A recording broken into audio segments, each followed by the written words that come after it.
copy of a copy of a copy of a copy copy.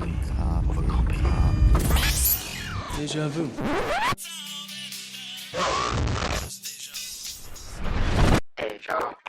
Hi, everyone, and welcome to the Deja Reviewed podcast, where we talk about the original versions of TV shows and movies that were later rebooted.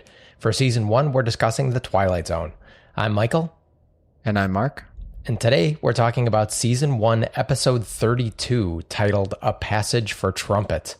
And A Passage for Trumpet originally aired on May 20th, 1960. It was written by Rod Serling, directed by Don Medford, and it stars Rod Serling, Jack Klugman, and John Anderson. There is a fifth dimension. Both shadow and substance of things and suddenly up ahead. Just cross over. You're moving into another dimension. Next stop, the Twilight Zone.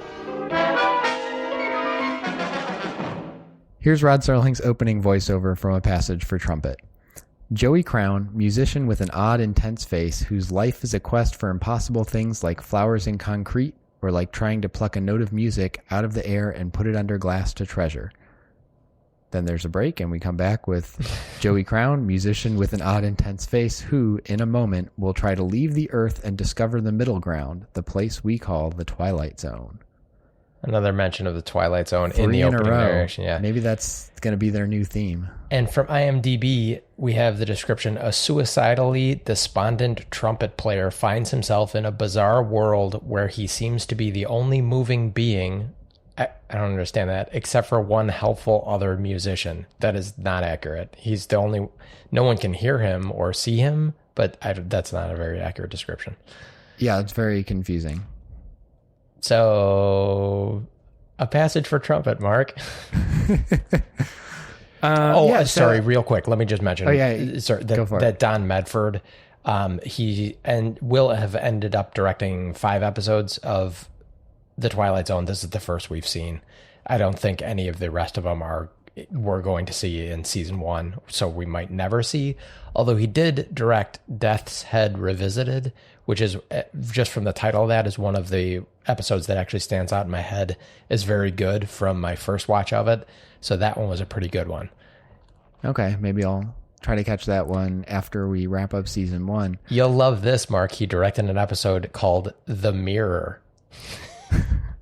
Well, we have to watch that one. Yeah. By the way, this episode had one of the better uses of a mirror. I did make that note. Yeah, where he's when he's figuring out that he's dead, or it turns out he's not dead, he's in like a limbo sort of place. But when he's realizing he is no longer in the same mortal plane as everybody else, he's by a movie theater and notices he like comes up behind someone who's like checking their hair in a reflection or a mirror, and he notices he can't see himself, which I thought was interesting. That was a sort of bizarre rule to add about how he functioned in this world. Like, I mean, I know that rule for vampires, but that seemed like a strange, and in addition to no one being able to hear you, you won't show up in mirrors, but you can still manipulate objects, because he goes to the bar and like grabs the bottle of whiskey in a glass and pours himself a drink and nobody seems to notice. Yeah, anyway. I have questions about both of those things. So one, I do agree. I agree that it was a good idea, but it was very much ruined by the fact that you could still see his reflection off the glass that they used for the non-mirror there. And then you could also see his reflection off the jukebox. You could see his reflection off the ticket window. So it was a good idea, but it was bad. Well, I think you're missing the point that the rule there was specific to mirrors. It's not that he doesn't have reflections there. It's only mirrors do not show him. And then I also had a question about him picking up he goes into a bar because this guy's apparently drinks quite a bit, and that's how not apparently. That's a major theme, is he's an alcoholic. Yeah. Well, so he goes to a bar, picks up a shot glass, picks up a whiskey bottle. I was curious though I don't think those moved. I think those just moved in a ghostly way, because if those moved, the bartender did a very aggressive job of not looking at and noticing them move. And I think that might have been what they were going for. But we had a little bit of pre-show chatter. I think this is going to be probably the second episode that we disagree on the most in our ranking. I'll also say, and don't want to get ourselves totally sidetracked on these weird little details of this, but since you mentioned the bartender, that was, I like your line of aggressively not looking. Yeah. It almost seemed like somebody who, like, the direction from the director was, okay, whatever you do, don't look over in this direction, but didn't tell them anything else. Like, he didn't know he was a bartender. As far as he knew, he was just somebody because like all he does is he's like polishing a glass, but like refuses to look at it, refuses to look around at the room and see like if any of his customers need anything. He keeps like starting to look back in that direction and then like remembers and like quickly turns his head back away and like stares off into a corner of the room. I don't know. It was very weird. Absolutely. I was imagining that, like, literally, if the bottle had just sort of, you know, because our main character Joey Crown is invisible apparently in this world, no one can see him. Even if the bottle had just sort of floated up because it was being held up by the ghost, I don't think the bartender would have noticed because he was so aggressively not looking at it. Yes. So this is a very similar to A Stop at Willoughby. It's another except it's very bad. There's another very depressed narrator, I think even worse than the narrator or the protagonist in A Stop at Willoughby, because this Joey main character he has no one. Joey Crown, he only has his trumpet, which he hawks, and he just spends all his days getting wasted trying to get stage time at this club. He has no wife, nothing.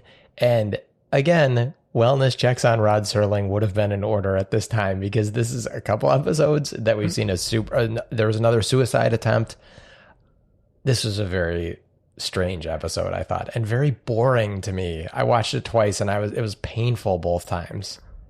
Well, and I only watched it once because that was plenty. I will say, yeah, I had the same. I remembered you talking with the Stop at Willoughby about, someone needs to make a wellness check on Rod Serling, and to have two suicide episodes within the span of 3, like they're only separated by The Chaser, which we've chosen to forget even existed. So really, they were back to back, right?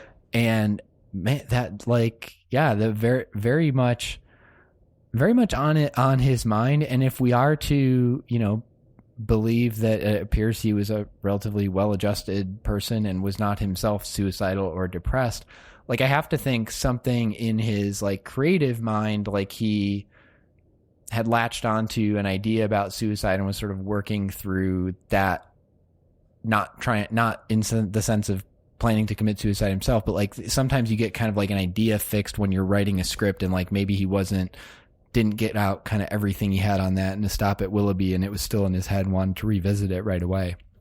But it was weird to have those two so close together.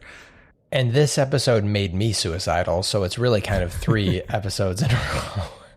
Well, and everyone who had to listen to our debate about A Stop at Willoughby got suicidal as well, so it was an ongoing issue.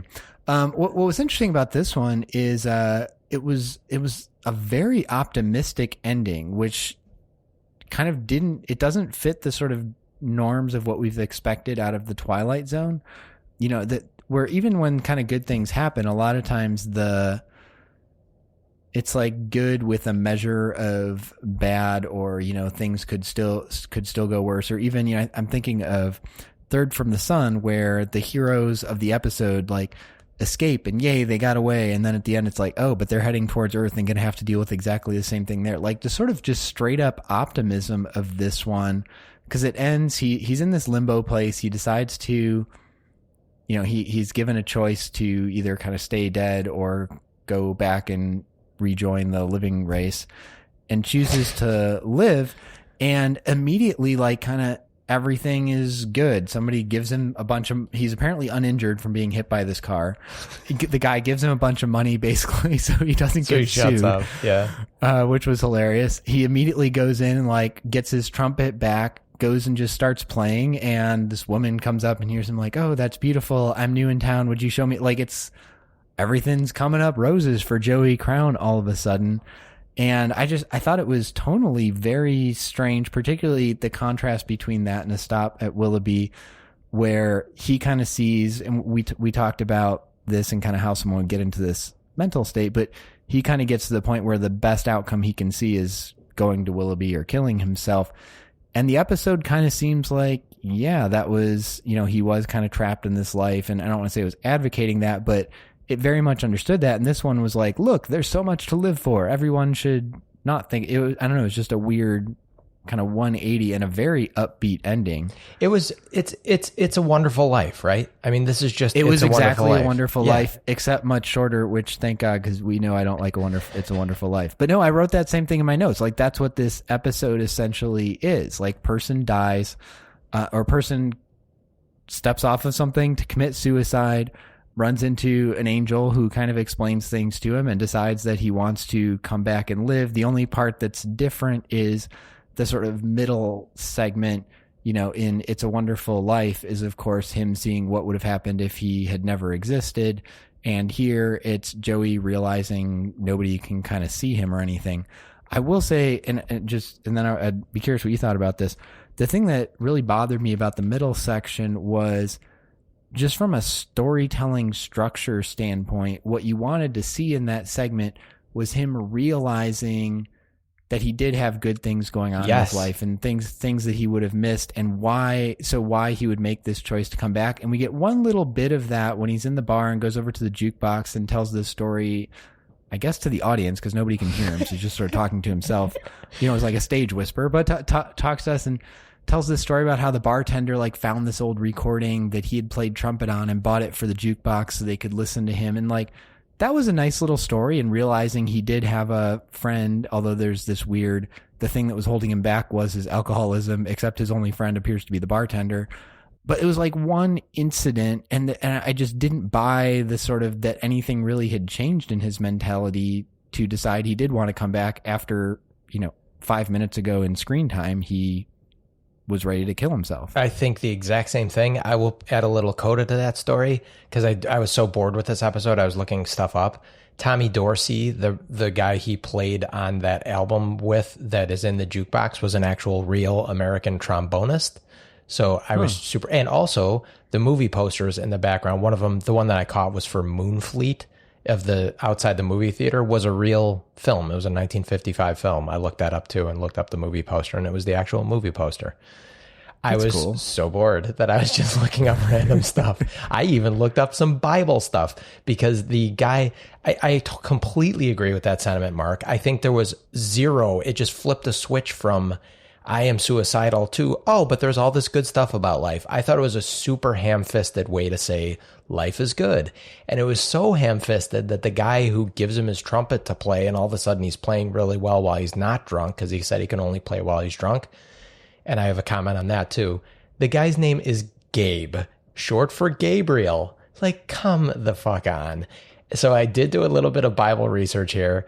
And the angel Gabriel is known for being surrounded by trumpets and all this stuff. A trumpet blast is supposed to precede the resurrection of the dead. Come on. There you go. And by the way, since you were looking up the Bible stuff, is Gabriel also the one who tells Mary that she's going to be pregnant with Jesus? Okay. I'm almost positive. I think that's right. So the guy who played Gabriel, the actor John Anderson, has a credit for the soundtrack for the movie Maverick, that mid-90s movie with Mel Gibson and James Garner, and who Jodie Foster. Playing the trumpet, do you know? I'm sure it was.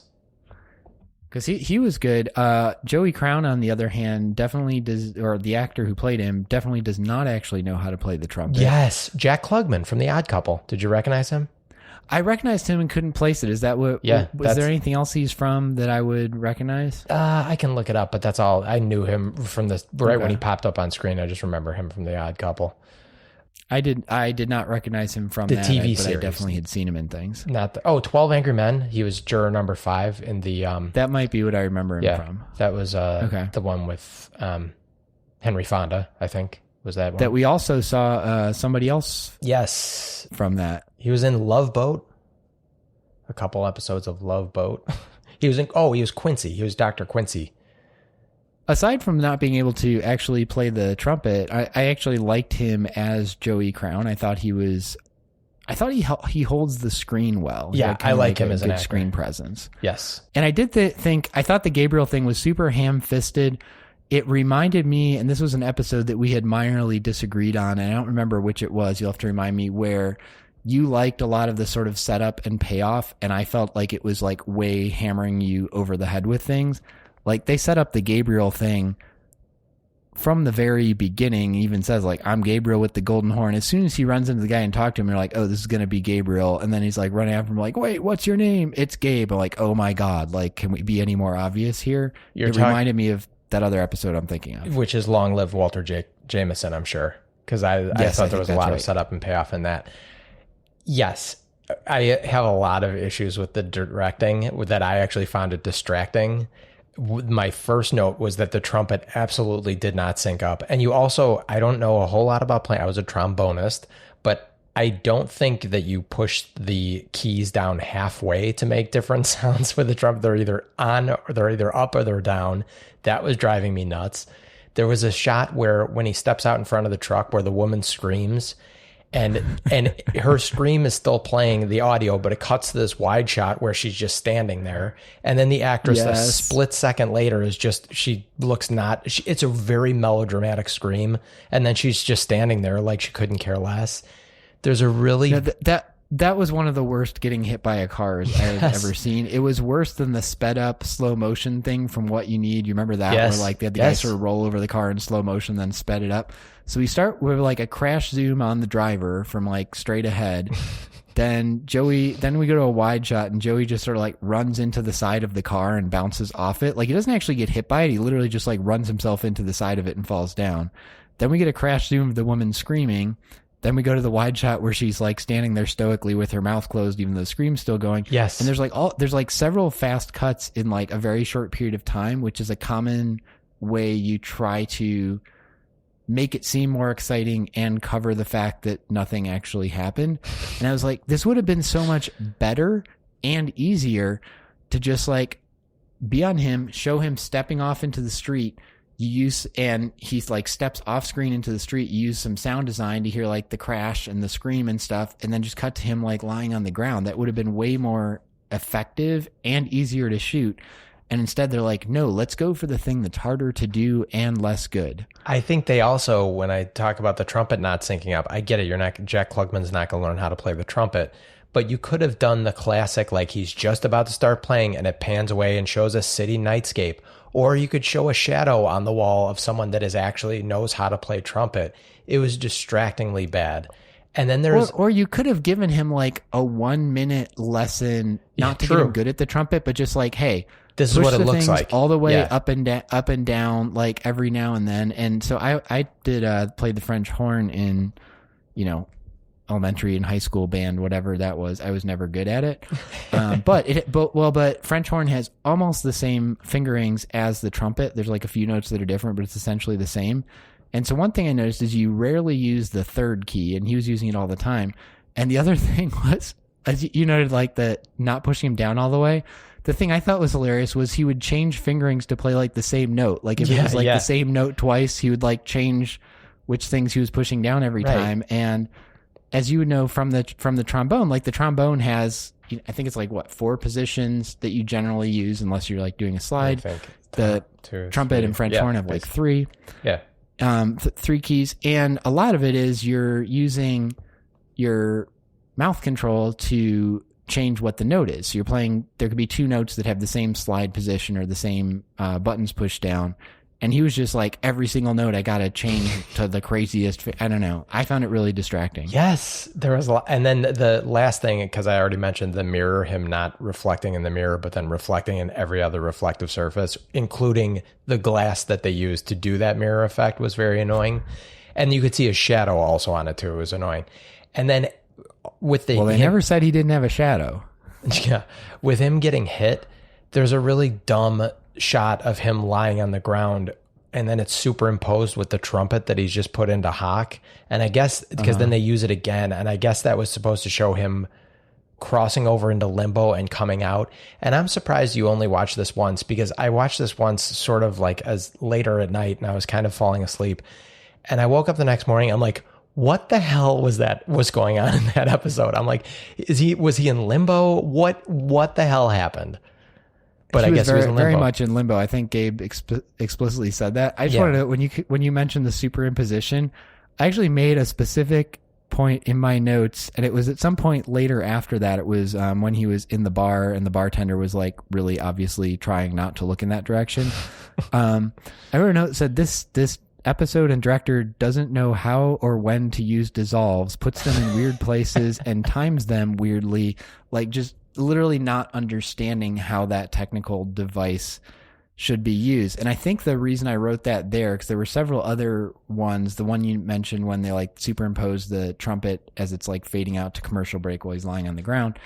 I think at that one, it was like when we leave the bar, in the background, very obviously, like somebody walks in, starts walking towards the camera, and very much looks like they're going to be some plot point or some important thing, and then it just fades out on them. Like, you got to fade out before that guy walks in, or let the guy walk in and through so we know when they're not important. Like, it reminded me of, we talked about in a stop at Willoughby, I didn't like some of the things where I thought the camera was like focusing on something, telling us it was like important that actually wasn't. Yeah. And that's how this person used dissolves. It's like, I don't know what this thing means, but I'm just going to put one here randomly for no reason. I don't know. Okay, let's take a quick break and we can come back and I can continue trashing this episode and then maybe Mark can talk me up on it. We'll be right back.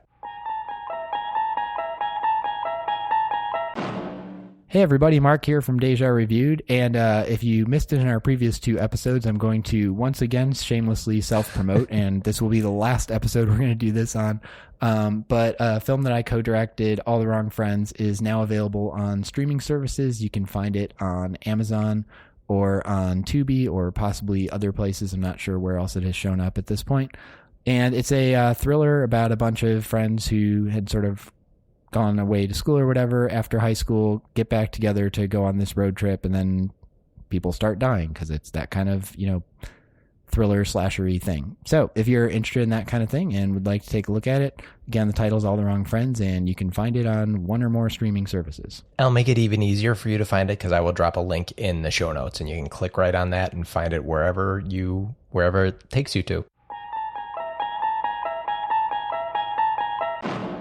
Okay, welcome back. We're still talking about A Passage for Trumpet, Twilight Zone Season 1, Episode 32. And Mike, before the break, we were, for lack of a better term, sort of trashing some of the production and direction. And I want to do a little bit more of that, but also talk, I think, a couple things where the direction actually was nicely done. Or I think a better way to say it was, there were several things in this episode where I thought they had really creative ideas, even if they didn't execute them well.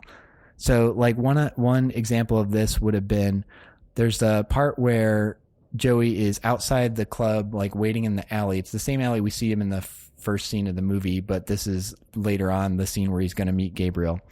And there's the club doors open and you can hear the jazz music coming out and the people playing. And then the door closes and that sound goes away. And suddenly he can hear instead this guy playing just down the alley, which is who turns out to be Gabriel. I actually thought that was a really cool idea to use sound design there. And again, we haven't seen a ton of sound design telling the story in the Twilight Zone. It tends to be much more visual storytelling or using the dialogue or voiceover. And I like that idea of like that maybe both these trumpets had been playing at the same time and he couldn't hear the one he needs to find with Gabriel until that door was closed and drowned out the other one. So it was a cool idea. The problem is it's horribly executed, because they close the door to the club and then suddenly you can hear Gabriel playing super loud, like 3 times louder than the music coming out of the club was in the first place. So not only would we have noticed it before, but it would have been completely drowning everything out. A much cooler way to do it would have been if it was like subtle in there the whole way through, and then once that door closed, you're like, oh wait, there's more music coming from somewhere else in the distance, and you have to kind of like walk down the alley and you bring up the volume and change the EQ to make it sound like he's getting closer. I loved the idea of that. It was just badly done. That reminds me of this is what made me stop watching The Walking Dead, which I think maybe the first season ended up sort of good, but then got progressively worse and worse and worse.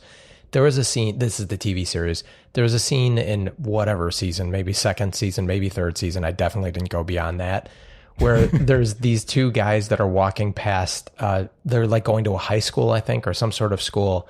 They're walking past this long chain link fence, And it was such a cheap jump scare. All of a sudden, this zombie throws himself up against the fence to get the jump scare. And they turn and look to their left, and there's like 200 zombies just milling about. And it pissed me off so much because, like, I will accept your zombie world, but you have to play within the rules, because you're going to tell me these guys that are on this scouting mission in zombie infested territory aren't looking 360 degrees around. One, they don't. Two, hear a bunch of zombies shuffling around 10 feet to their left. And three, they don't smell the zombies, the 200 zombies. That was my, I think that show is bad on so many levels, but that was, I think I think I didn't even finish that episode. I just turned it off and I was like, goodbye. That's enough for me. I'm right there with you on that kind of thing. And it's always frustrating when like you said, like in a lot of movies, like they're creating a world. And if you're going to say, well, I just don't buy that zombies could exist, like that's on you. You're being an idiot. Like that's suspension of disbelief. Don't watch the show. Right. Exactly. But within the world they're creating, they have to follow the rules of it. And one thing you do see more often than I think you should is exactly what you're talking about there, which is this idea that the audience's limited view by the camera frame and by whatever sounds they choose to mix in, and the fact that we can't, smell or touch or taste anything going on screen either, that somehow that is the same as the character's perspective, right? So yes, I get that the zombies were off screen for us, but the characters would have clearly been aware of them. So if it jump scares them, now you're cheating. Right. And you get a lot of that. And I'm glad you mentioned smell, because that's one that bothers me a ton, that you see in a lot of horror movies, honestly, and sci-fi things, where people are like searching for something and somebody's hiding and you can't get over there. And like, you can like smell when there's like a person or a rotting zombie or something like near you. And it's like, nope, if they're not moving, like sight is apparently the only thing we can go off of. Like if you're in like a dead quiet, and you've seen horror movies like this, it's a dead quiet room, totally silent, like you'd hear them breathe or something. Yeah. And it's just like, nope, we didn't put that in the soundtrack, so it didn't exist. The characters couldn't hear it either. I don't know. I'm with you. Last thing on the production, then I think we should maybe get to the themes and then wrap this up. Another thing that I thought was a cool idea and not always executed well, but I thought they did a nice job in the alley playing with the idea of this sort of like very noir, heavy contrast lighting, like in this alley at night. He's looking into the club and you see like the shadow of the trumpeter playing, but never actually see the trumpeter or the rest of the band. And when, what's the guy's name? Byrne, his friend who the guy at the very beginning. Yeah. I'm going to call him Byrne because that's what I heard it as. Baron? Yeah. That's a much worse name. I'm going to keep calling him Byrne. Baron Trump. So when Byrne /Baron comes out and they're having this conversation, and they're very there's this very stylized, super contrasty lighting on them, and I kind of dug it because they're in like this dark alley. It felt like there's like one or two overhead street lights providing the lighting for it, and they actually played with that really well at the end when, after the super cheesy "I'm Gabe," it's short for Gabriel, walks away. He's walking away and Joey's calling after him like, "What's your name?" And Gabe like stops and turns around kind of right in this one pool of light at the end of this scaffolding and, says his line and then turns away and literally like walks away into the darkness. I dug that kind of thing. Okay, you saying that made me have to look up the actor who played Baron, who is Frank Wolf. And this, I don't know if this is good or bad. I didn't realize that was lighting. I literally thought Baron was black. He was not. No. As it turns out. Okay, so all right. I'm surprised. He did have some bad acting on him. Yes, he was horrible. Like, you traded it all for some crummy hooch. You got the bad end of the stick. Why, Joey? Yeah, why? It was horrible. It was like no emotion, and then like crank it up to 11 in mid sentence. I agree. And also, I should say, with the noir lighting, like the idea of what they were going for was cool. They did not understand how you do it with cutting to different shots, because they'd cut to a different shot and forget which side the lighting was coming from and like have it coming from the exact opposite direction. So again, executional issues, but a couple of cool, like this director seemed this is super, I feel super bad saying this, but it's like the director felt like a student filmmaker who has potential, where it's like, okay, you're playing with some interesting ideas. Now you need to learn how to actually execute. Well, even I give him props for the use of the mirror. I agree. That was one of the most interesting uses of a mirror we've seen in a series that loves using mirrors in interesting ways. And it was a good idea, but it was distracting because it was executed badly. Yeah. I wanted to throw out, I always try to guess what these are going to be. And I actually kind of hit pretty well when I actually said I think it's going to be something about like the trumpets with somebody like dying, going to heaven. I didn't actually think they would get all the way to Gabriel until he says his line in the opening, like, I'm Gabriel with the golden horn. I'm like, oh, I wrote down like, oh, I'm totally going to be right about this. Very early in the episode, right after the opening voiceover, I thought it was going to be another deal with the devil kind of thing. Like he was going to trade something because it said he has this quest for impossible things he wants to do, which was not really followed up on in the episode. Right. But I thought, okay, that sounds like somebody wants to make a deal with the devil. Turns out it wasn't going to be that. But I did think it was interesting that they played both with, going back to the only thing we liked about The Chaser last week was the dual meaning of the title that you pointed out. I liked A Demon. I liked the actor that played A Demon. That's fair. That's one of two things we liked about The Chaser. And in this one, I thought it was clever. Like it actually was about a trumpeter and playing on his trumpet, but also about the sort of trumpets, pearly gates, heaven, and the angel and that sort of thing. I thought was cool. Yeah. One technical thing I wanted to double check with you, because I thought this was the first time we'd seen it. The double opening narrative. Have we seen that? Mm-hmm. Maybe we have one. I think we have seen a little bit of a delay before, but we've seen that a couple of times, but this was really long. It was over 5 minutes between the first part of the voiceover and the second part. We have not seen anything like that. We've seen a couple where there's like Serling says a couple lines. There's like a little bit of a break, or a couple lines, and then back to it. No, this was long. Okay, that's what I thought. And so I was, as you will hear and you probably can tell, I was not a big fan of this episode. And so I started cheating a little bit and looking ahead at the next episode. And I had to turn it off because it was so bad. I'm like, forget it. I'll do something else. But the next one's bad too. I think so. I think just from the first couple minutes. But spoiler alert, it has the same pacing to that. It has I feel like maybe not as long as this one, but it had also a break between, here's our opening Twilight Zone narration, here's a character, we're going to introduce this character a little bit, and here's a little bit more about the character, which is what this one did.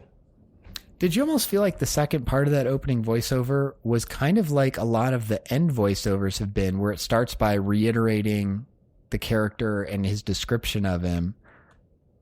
Yeah. You know what I mean? Yes. And so it almost felt like it was going to be the ending, but I'm like, wait, we're only like, 6 minutes into the episode. I really wish it had been.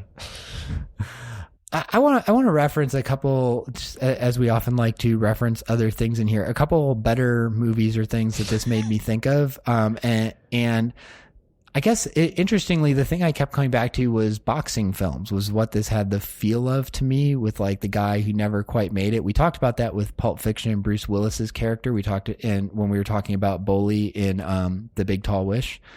And I was thinking in the opening scene where he's, trying to get his job back playing the trumpet in this band. And it reminded me a little of On the Waterfront, where, with Marlon Brando, like, I could have been a contender. He's like, sure. I ain't an old man. Me and the horn, we got a lot of years left. I could be a number one boy. That was Joey's line, which was a weird line. I don't know what a number one boy is, but that was what it felt like to me. And this person who maybe had the potential to be something really unique and, really be at the top of his field, and kind of threw it all away for something else, which is, On the Waterfront, it's not that he's an alcoholic, but he essentially kind of trades his potential success for other things instead.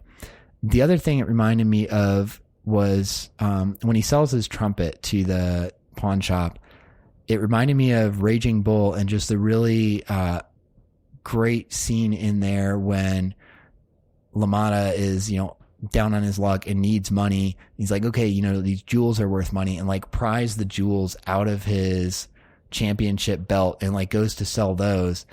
And it's like so depressing that he's doing that, but also just like you realize he's kind of just not that bright too, because the guy who's going to sell him, like, He's like, these are from my championship belt. The guy's like, a championship belt would be worth something. Why didn't you bring that instead of like destroying it to get these not very expensive jewels out of it?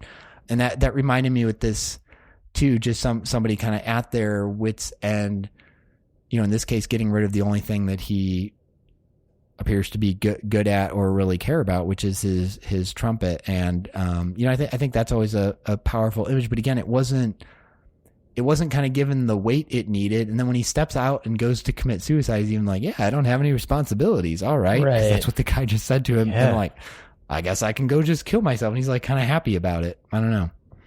Yeah. Bizarre. The one thing that I thought of that is at least applicable in my life and applicable to what I do, he talks about how he can only play when he's drunk. And so I'm in the improv community, and there are a lot of improvisers who think that they can only improvise when they're drunk, or think that they're better when they're drunk. None of them are. And I think that's probably the same thing for this character here. It's just that they're drunk. So they think that it's like that one Simpsons episode where they're at the party and Homer makes a pass at Maud Flanders, and Homer's picturing himself like dressed like the Monopoly man with a top hat and monocle and like saying all these clever jokes, and really he's just a drunken mess that's like saying all these stupid things and lyric. And I think that was the same thing with Joey and with people in the improv community that think, because I've played both. I've definitely played after a couple of drinks, and I've played completely stone sober. I know I'm a much better improviser when I'm stone sober, and because it just dulls, unless you are a person that has such a high level of inhibition that you can't say the things that your character needs to as an improviser, which why in the world are you improvising? That's the only thing that alcohol could potentially help you with on stage, is lowering that wall just a little bit. But if you've got, or unless you were such an alcoholic that if you aren't drunk, you're like literally going through withdrawal and in pain and can't focus on the scene. That's true too. But I just thought that was kind of, I've heard people say the things like that before, and I was like, maybe try sober though, because maybe you're a bad improviser sober. If you're a worse improviser sober than I'm seeing right now, maybe get out of the improv game entirely.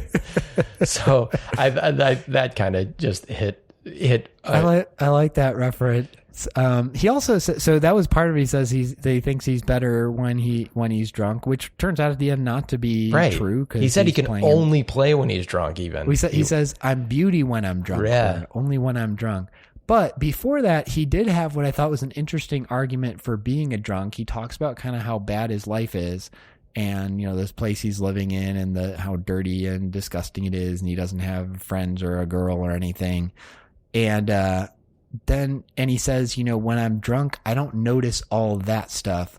I just notice my playing. And I actually I liked that. I thought it was a degree of self-awareness. Like, yes, I'm intentionally basically drugging myself to tune out all the crappy things about my life and just focus on this one thing that's good, because when I'm sober, I can play the trumpet, but I'm aware of all this other crap around it. Yeah.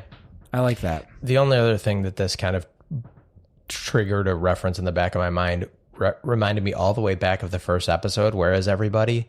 Because I will give Joey Crown some credit. He did not quit on trying to talk to people for a very long time.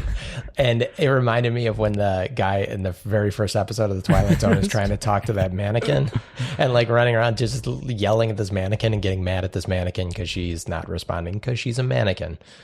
That was hilarious. You remember that, like, we see her at a distance. We're like, she looks kind of weird. Is that a mannequin? We're not sure, but he like runs over. But then it sure. Clearly is a mannequin. Yes. He's sitting next to her and like he's like shakes her out of the gets car. Mad at her. Yeah, and he opens the door and she just topples out. And then he realizes Joey is not very bright. It took him a long time to figure out like that. No, like I guess that he was dead, and then it turns out a little bit of a twist. He's not dead. He's in limbo, but. It took him a long time to figure it out. And he right off the bat, though, thing. he says, I'm dead. But like basically right after the cop, he has an interaction with the cop, which, by the way, if I thought a cop was writing me a ticket, I'd just get up, turn around and just start walking the other way until he either shot me in the back or tried to stop me. It was very strange that he went to the cop right when he wakes up and trying to explain, I'm not a drunk. If the regular beat cop was here, you would know that I'm not a drunk. And it's just like the cop's just like, okay, well, obviously you couldn't see him, but I thought that was bizarre. But then almost right after that he says he's dead. I thought he got it almost too quickly. No, because it's a maybe not. It's a ways because then it's after he does the thing in the mirror because I noticed he has to go not see himself in the mirror 3 times before he finally says like, wait, I'm dead. That's it. Just plain old deceased. You're right. And then had this great reaction. At last, for the first time in the very short life of Joey Crown, he was successful at something. Yeah. He's like really proud of himself. And then he tries to scare the one lady. He's like, "I'm haunting you, boo!" Like that was funny. Yeah, I like Jack Klugman a lot. I liked him in the Odd Couple, and I liked him in this. But yeah, I thought he was. If this had been a bad or uninteresting actor in the part, this episode would have been like intolerable. Yes. Even with a good actor. He actually makes, I think I read that he is tied with Burgess Meredith for having the most follow-up, like lead kind, or at least like noticeable roles in the Twilight Zone for the most number of them. Because Klugman apparently will come back a bunch of times. And so will Burgess Meredith. 4 or 5, something like that I thought I saw. Well, we probably won't get to many of those, but oh well. That's okay. There was so the limbo thing I thought was kind of strange because he says, I know I'm dead, and then Gabriel says, I'm not dead, neither are you, Joey, and then hard push in from the director. Thankfully, they actually refrained from going dum dum dum in the soundtrack, although very much the shot essentially did that for you. And he's like, wait, I'm not. I'm like, okay, well, so that's a little interesting, but then the whole explanation was pretty vague, and there was this weird thing about, you're alive and all these other people are dead, but they don't know it. I have no idea where they were going with that, and they didn't really follow up on it. It made no sense. That's why I had to rewatch. That's why I didn't. I mean, I got that he was in limbo or whatever because they literally tell you he's in limbo, but I'm like, why is he seeing these other ghosts? And then Gabriel says something about making it easier for people. It was weird. It was a weird explanation. Yeah, it felt like something that, in a feature would have been the setup for like a whole second half of exactly what was going on there and, whether he's going to free these other people or they're going to realize they're dead or something. Instead, it was like all this explanation that then is just thrown off and like, so do you want to go back or stay dead? Yeah. I don't know. You want to hear some closing? I ain't got nothing else to say about this. All right, let's close this thing up then. Here's the closing narration. Joey Crown, who makes music and who discovered something about life, that it can be rich and rewarding and full of beauty, just like the music he played, if a person would only pause to look and to listen. Joey Crown, who got his clue in the Twilight Zone. I don't think he saw any of those things. No. Well, also he didn't, whatever the original description was, he's the only moving being. I think everyone was as bored with this episode as I was that wrote these descriptions and wrote these narrations. And they're like, was that what it was about? Who cares? Should we rank some sweat, Mark? And then I can drag this was the first one in a while where I actually noticed some people being pretty sweaty. Oh, okay. This was not like drippy everywhere, but at least in the opening conversation with Joey and Byrne, they were both little pretty sweaty, glistening. So I'm gonna give it maybe like a 4. Okay, I'll go with 4. All right. And then rating. Do you want to start? Why don't you start this time? Because I think you might have hated this more. That I did not particularly like this episode, but I think you hated it. I did. I really thought that this episode was super boring. And once again, this is kind of like the big tall wish. There's no Twilight Zone element to this. This is more of like a spiritual afterlife. That limbo thing, there was no good Twilight Zone element of this. This was basically a guy who tried to commit suicide, and so in Willoughby, at least the idea of the afterlife was this idyllic sort of paradise thing. And I would get behind if you think that Willoughby was not a very good Twilight Zone twist too, but this was absolutely no Twilight Zone twist. I didn't think it was like a religious allegory. I don't really like religious stuff to begin with. Like it was so ham-fisted and so over the top. It was just a basic. It seemed like a message episode to be like, "Hey guys, appreciate life while you have it." The end. Right. It was almost like the. God, I hate to reference this, but like The Fever, which was essentially just a PSA, like, right, don't start gambling because you'll get hooked. And then casino. It's interesting you said that. and come out to the street and spit a quarter at you. Franklin. It's interesting you said that this doesn't really fit as a Twilight Zone, because there was I don't disagree with that, but there's the one line Gabriel says where he says, "You're in the middle between the two, the real and the shadow." That sounded like Twilight something Zone that actually could fit right into the opening, like not the opening voiceover of this, but like the Twilight Zone opening titles, like there is a sixth dimension and blah blah blah. Absolutely. Blah, blah, blah. But it didn't. So Gabriel brought that little bit in. Yeah. So what's your rating? 1. All right. Well, I guess I liked this slightly more than you. I was gonna say either a 1.5 or a 2. I'm totally fine with the 1.5. I care so little. I think we can do 1.5. Yeah, and I would agree. I was not interested in this, but I think of the Chaser and I think of the Fever, which are ones. And I legitimately despise those. And this, I was just like bored. Yeah. Okay. And honestly, so we gave The Big Tall Wish a 1.5, and this is about. I'm saying a lot of the same things about this episode as I did about The Big Tall Wish. I liked the main character. This just wasn't a Twilight Zone episode, in my opinion. It was a bad twist, and it was boring. The Big Tall Wish was boring too. This was just a boring episode to me. Are you okay? I think Big Tall Wish is a really good comparison with this, because that again is one where the main character I actually thought was interesting. Yeah. And I wrote here during the opening scene, I said, this feels like a traditional drama setup. Like he's a screw up alcoholic trying to get his life back on track, can't get an opportunity. And much like Boley in The Big Tall Wish, who was not a screw up alcoholic, but it was a character that I'm like, okay, I'd be interested in watching a movie about this character that's like a drama following his life, but they didn't know what to do with it in the Twilight Zone. It's also super interesting that you made a couple of analogies to boxing films in this episode. So maybe we're in our subconscious just thinking that this is The Big Tall Wish. Yeah. So let's call it a 1.5. Would you agree this is a marginal but tangible level up from like The Fever or The Chaser? I think that this is right on par with The Big Tall Wish, which is fair. Okay. And frankly, I care so little about this episode that you could give it a 5 and I'd be like, whatever. I don't care. It's just, I think if I said so 5, you would have pushed back. I would have thought that you were crazy, but I wouldn't even have wanted, there's no passion for this episode for me at all, unlike Stop at Willoughby. Well, the other thing you mentioned about it that I think is just worth following up on a little bit is you talked about it as kind of a religious allegory, which it's very explicitly like you're in limbo and I'm Gabriel, the angel playing the trumpet, like passage. Yeah.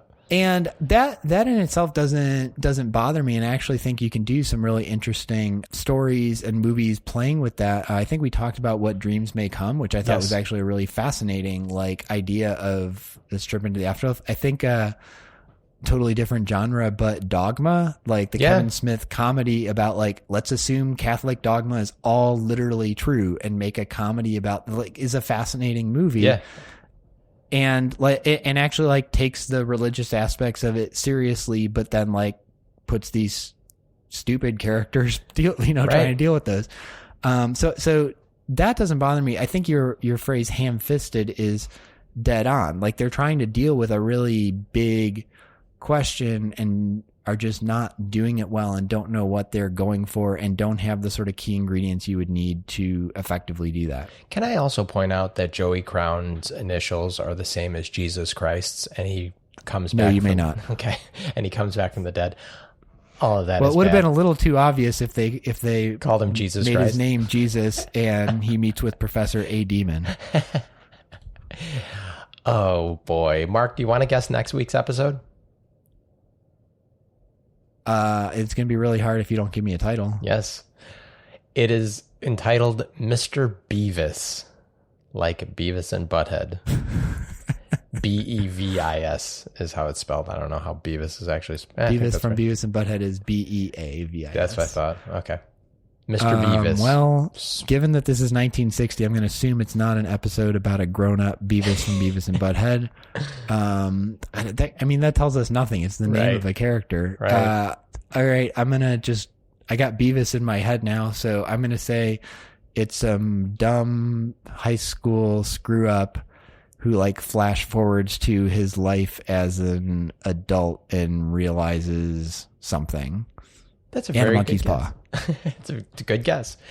And Based on your earlier note, I'm also going to guess it's not going to be a great episode. but we'll see. Maybe I'll it disagree. turns around. I only watched the first 5 minutes before I was like, okay, this is not going to make me feel better about the Twilight Zone. Well, it's a 25-minute episode, so if 5 minutes in you're still not feeling good about it, that's not a good sign. I mean, that's 20% of the way through. Even if it does turn good from there, that's a failure of the screenwriting in the episode if they've lost your interest by that point. Very true. Thank you all for listening. This was Deja Reviewed. If you do want to be watching along with us, the Twilight Zone is on US Netflix. And as we said, next week's episode is episode 33 of season 1 of the Twilight Zone, titled Mr. Beavis. Feel free to leave us a rating and a comment wherever you're listening to us, or if there isn't a system, go find a system and leave us a rating and a comment. If you're enjoying the podcast, please subscribe, or you can also find us at DejaReview.com. You can find all of our social media there. You can leave us a voicemail. You can shoot us a text message, and we hope that you tune in next week. Deja Review.